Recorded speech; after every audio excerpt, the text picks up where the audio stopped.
Good day. Yesterday we talked about dice and dice mechanics which appeal. Today are non-dice mechanics, and this could come from pretty much anywhere. You know, games, a part of a game that you're playing that is a mechanic but doesn't directly involve something like dice, or a game that doesn't involve dice. I couldn't decide. I got hung up, not exactly on the horns of a dilemma, but I had some games that I wanted to talk about. One was a game I talked about last year called 10 Candles, which I think is fantastic. But I ended up writing all of my options down on cards, and I drew one randomly in the spirit of the day. And I came up with a game that, well, it is a dice-based game, but this part of it is not, how you use it is not based on the dice.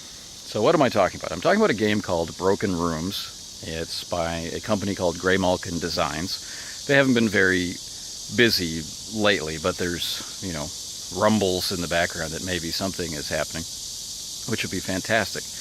And Broken Rooms is a very deep game. It's ostensibly, you know, kind of a modern era speculative fiction, and it's built very heavily around the theme of the journey of travel and how travel changes a person. So the basic premise of the game is that one day things changed, and there are different variations of the Earth, and the player characters are people who, among other things, can travel between these variations. And the more they travel, the more they change. The more they see, the more they learn, but also the more they change as a result of their travels. One aspect of all of this is a mechanic called momentum. Now, those of you who've been jumping aboard the fun train of 2D20 may be surprised to hear that momentum came from somewhere else, but it did. And momentum in this game is built along a similar idea. There's a reason why it's called momentum, and that it keeps things moving forward. Momentum is a resource. You build it through doing things, and it helps you to do more things, or to decide that I will do this thing. But what makes it different is how deeply, deeply tied it is to the very nature of the game, to the very theme of the game. In order to get it at all, you have to choose a direction and start to move.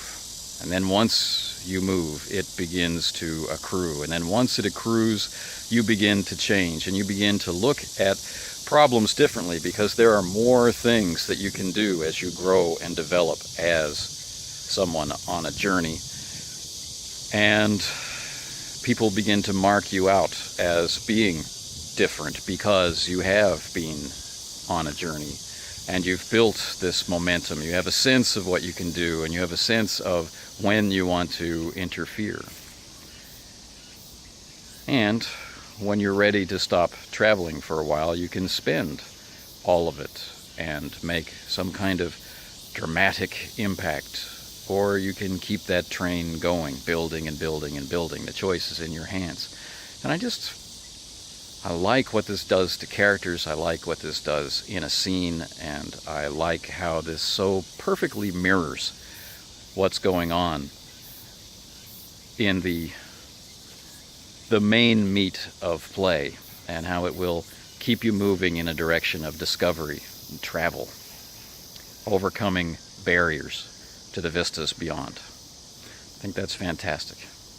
Anyway, until tomorrow.